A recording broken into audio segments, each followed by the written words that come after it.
Good morning sir. Good morning. Good morning doctor. Good morning.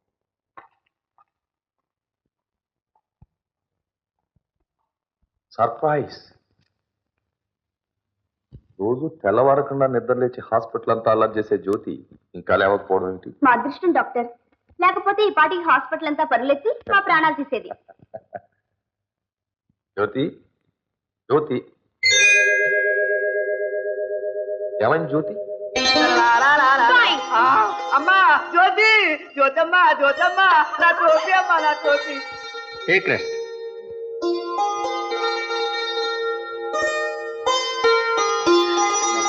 ఎంతకాలం అయింది అమ్మా? జ్యోతమ్మా, ఒక్క మిరకాయ బజ్జీ తినేమో నీకు పుణ్యం ఉంటుందమ్మా. ఉప్పు కారం లేక 4 చెవి చచ్చిపోయింది తల్లి. అదేం కుదరదు. నీ గ్యాస్ట్రిక్ ట్రబుల్ డాక్టర్ గారు కారం తినడం వీలేదన్నారు. కొన్ని బజ్జీ తీసుకుని మిరపగానే అమ్మా. ఏం వీలేదు పో. తల్లి నువ్వు తినమ్మా తిన్నవే. రే సూరయ్య, జ్యోతమ్మ తల్లి ఏముందో విన్నావా? ఏమంది? నువ్వు పోతావుట. నువ్వు ఉంటాడు నాకంటే ముందు పోతారా? నాకు పెట్టకుండా బజ్జీలంటే నువ్వే పోతావు. పెట్టలేదని ఎలవేడిపోయేది. Good morning.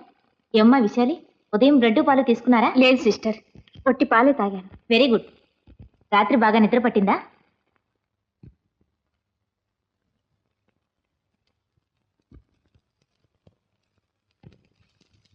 వాట్? థర్మామీటర్ ఇది ఏమైపోయింది? టెంపరేచర్ 101. నువ్వు తీసావా జ్యోతి? అది ఏమైపోయిందన్న కంగారుతో నాకు పెరిగిపోయింది టెంపరేచర్. సిస్టర్, నీ టెంపరేచర్ ఎంత పెరిగిపోయినా డాక్టర్ అంకుల్ అర్కి దిగిపోతుంది. అవును కదా సిస్టర్, ప్రతిరోజు మా విశాలక టెంపరేచర్ 101 ఉంటుంది. అసలు మీరు వైద్యం చేస్తున్నారా లేక చేస్తున్నట్టు నటిస్తున్నారా? ఊరుకోమ్మా జ్యోతి, జ్వరం తగ్గకపోతే వాళ్ళు మాత్రం ఏం చేస్తారు? ఏం చేయలేకపోతే అసలు వీళ్ళు ఎందుకని? వెళ్ళి డాక్టర్ అంకుల్ డబ్బాయిస్తే కానీ లాభం లేదు. ఉండి చెప్తాను.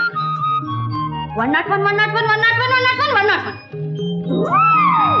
Uncle, doctor uncle. ఏమిటి ఉదయాన్నే తుఫాన్ నా గదిలోకి వచ్చేసింది? యుద్ధానికి వచ్చింది అంకుల్. మీతో యుద్ధానికి వచ్చింది. తెల్ల జెండా ఎత్తేశాను, ఓటమి అంగీకరించాను. Very good. నేను దెబ్బలకు కట్టుకట్టగలనే గాని దెబ్బలాడలేనమ్మా.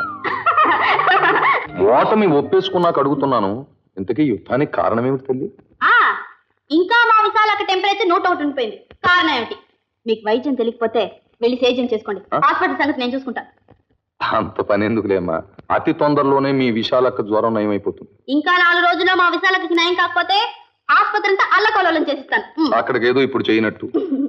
అది సరేగాని జ్యోతి, నువ్వు ఈ హాస్పిటల్లో పేషెంట్ అని, వీలైనంత విశ్రాంతి తీసుకోవాలని, సకాలంలో మందులు వాడాలని మర్చిపోయావా జ్యోతి? విశ్రాంతి తీసుకోవడం, మందులు వేసుకోవడం మహా బోర్గా ఉంది అంకుల్. నేను బానే ఉన్నానుగా. నన్ను ఇంటికి పంపించు అంకుల్. అమ్మో, నువ్వు వెళ్ళిపోతే హాస్పిటల్ అందరికీ బోరు కొట్టదు, అందుకే నేను ఉంచేస్తున్నాను. బయటికి వెళ్తాను అంకుల్. వెళ్ళి ఎంబీబీఎస్ చదివి డాక్టర్గా వస్తాను. Sorry, let me test you. గుండె కొట్టుకోవటం లేదేమిటి? డాక్టర్, గుండె కొట్టుకోవడం లేదా? లేదు, నన్ను తిట్టుకుంటుంది. అక్క, ఈ పళ్ళరసం తాగి హాయిగా కళ్ళు మూసుకుని పడుకో.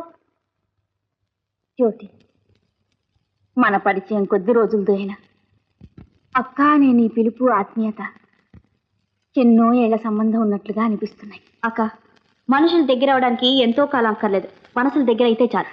జ్యోతి, ఇదిగో ఈ పళ్ళరసం ఇలాగే ఉంచితే నేను తాగిస్తాను. పోయి.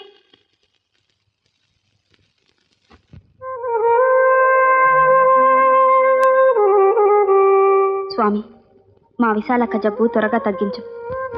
తను మళ్ళీ తన వాళ్ళతో కళకళలాడుతూ కాపురం చెయ్యాలని, తన బ్రతుకు చల్లగా సాగాలన్నదే నా ఆశ. నో ప్రకాష్, నేను నమ్మలేను. రిపోర్ట్స్ లో ఏమైనా పొరపాటు ఉందేమో రిఫర్ చేయండి, లేదా మరో పేషెంట్ ఎవరిదైనా. విజయ, వెంటనే వెళ్ళి డాక్టర్ గారిని తీసుకురా. అలాగే.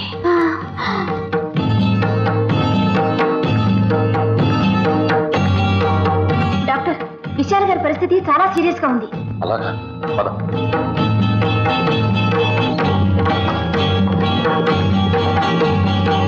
సిస్టర్, ఇంజెక్షన్ రెడీ చెయ్యి.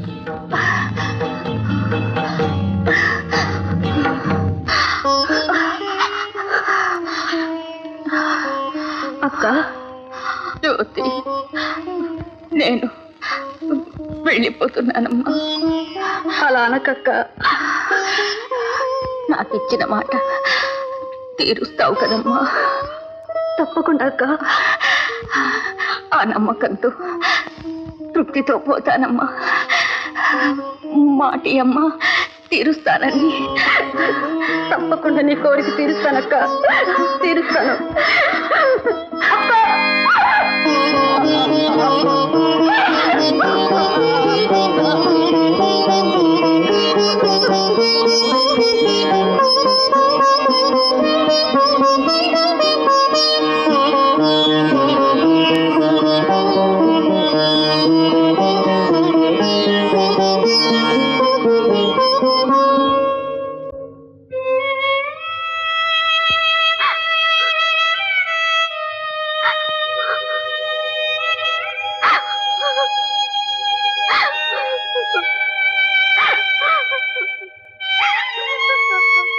పాపం పిచ్చి పిల్ల, తనకి బంధువు కాకపోయినా ఆ విశాలమ్మ కోసం ఎంతగా ఏడుస్తుందో.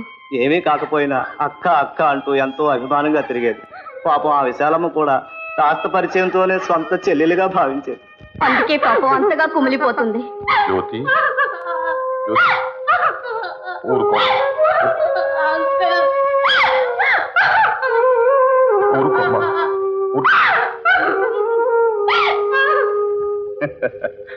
డాక్టర్, మొత్తానికి మా జ్యోతి ఆరోగ్యం పూర్తిగా నయమైందంటారు. ఎస్ మిస్టర్ చక్రవర్తి, జ్యోతి ఆరోగ్యం చాలా బ్రహ్మాండంగా ఉంది డాడీ. ఆసుపత్రి అవసరం ఇదే ఆఖరి సార్ అనుకో. ఇక ముందు మందులు డాక్టర్లు మళ్ళీ నా జోలికి రానక్కర్లేదు కదా అంకుల్? అవునమ్మా, అవును. నీకు ఇక మా అవసరం లేదు. ఈ 10 రోజుల్లోనూ మా జ్యోతి మీకు బాగా దగ్గరై వెళ్ళిపోతుందంటే బాధగా ఉందనుకుంటాను డాక్టర్ గారు. ఎవరికి ఎంత బాధగా ఉన్నా వెళ్ళిపోవాల్సిన వాళ్ళు పోక తప్పదు. ఏమంటా అంకుల్? అవునమ్మా. మరి మేము వెళ్ళొస్తాం డాక్టర్. నమస్తే. వెళ్తాను అంకుల్.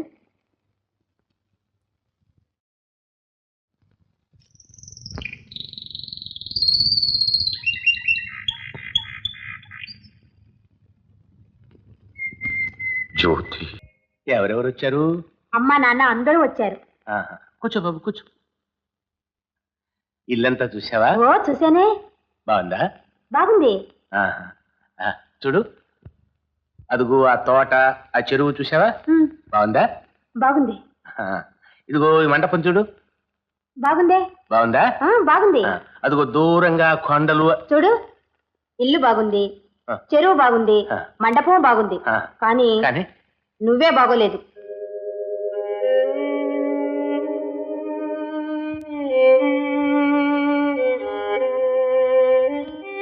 ఇదెక్కడ చిత్రం అండి?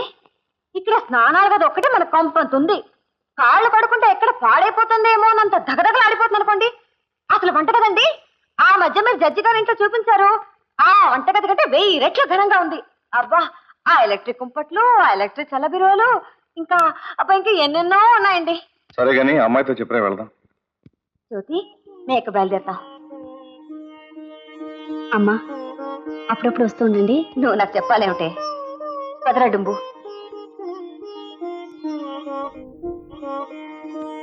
వెళ్ళొస్తాం. మళ్ళీ వచ్చే ఆదివారం వస్తానక్క. వస్తావమ్మా. జ్యోతి, ఆ ఇంటికి నీకు కొంచెం దృష్టి తీసిపారాయి, ఎందుకైనా మంచిది.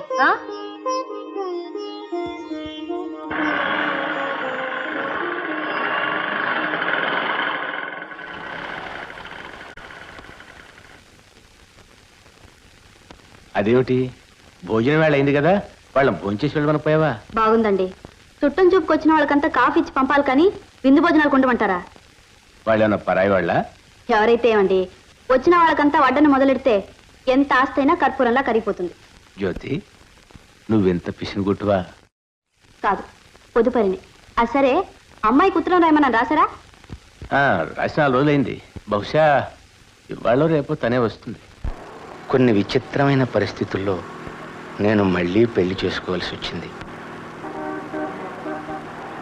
అంతకంటే చిత్రంగా ఆ అమ్మాయి వచ్చిన వేళా విశేషం ఏమిటో గాని మనకు బోలెడంత ఆస్తి కలిసి వచ్చింది.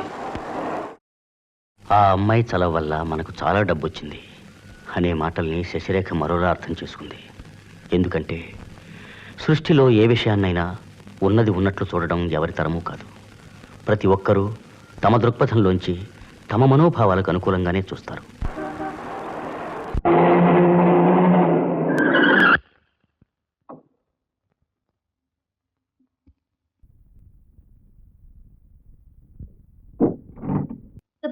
అయ్యగారికి కాఫీ ఫ్లాస్క్ లో పోసి రూమ్ లో పెట్టు.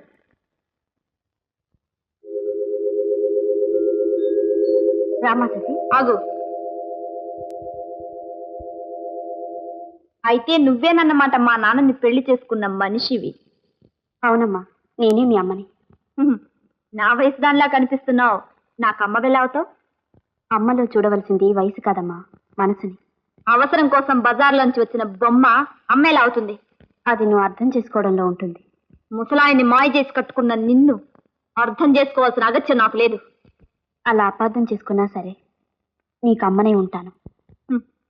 చాలా తెలివిగా మాట్లాడుతున్నావు గాని ఒక విషయం గుర్తుంచుకో. తాళి కట్టించుకుని మా నాన్నకు భార్యవు కాగలిగావు కానీ నాకు మాత్రం తల్లివి కాలేవు.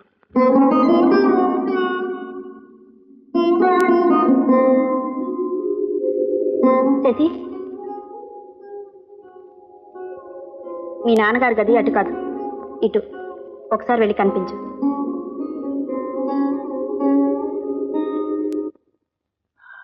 ఓ రామ్మా శశి రా. ఇంతవరకు రాకపోతే బహుశా నేను రాసిన ఉత్తరం ఏమన్నా అందలేదేమో అనుకుంటున్నాను. ఉత్తరము అందింది, జరిగిన సంగతులు తెలిసాయి. చాలా సంతోషం అమ్మా. ప్రయాణం అది కులాసా జరిగిందా? ప్రయాణాలు అలసిపోయి అమ్మాయి వస్తే నించోబెట్టి ఆ పలకరింపులు ఏమిటండి? నాన్న తాపిగా చెప్పుకోవచ్చుగా కబుర్లు. ఆ, శుభులు, అమ్మగారి గది చూపించు, నాన్నకి నీళ్ళు పెట్టు. రెండమ్మాయి గారు. పదమ్మా.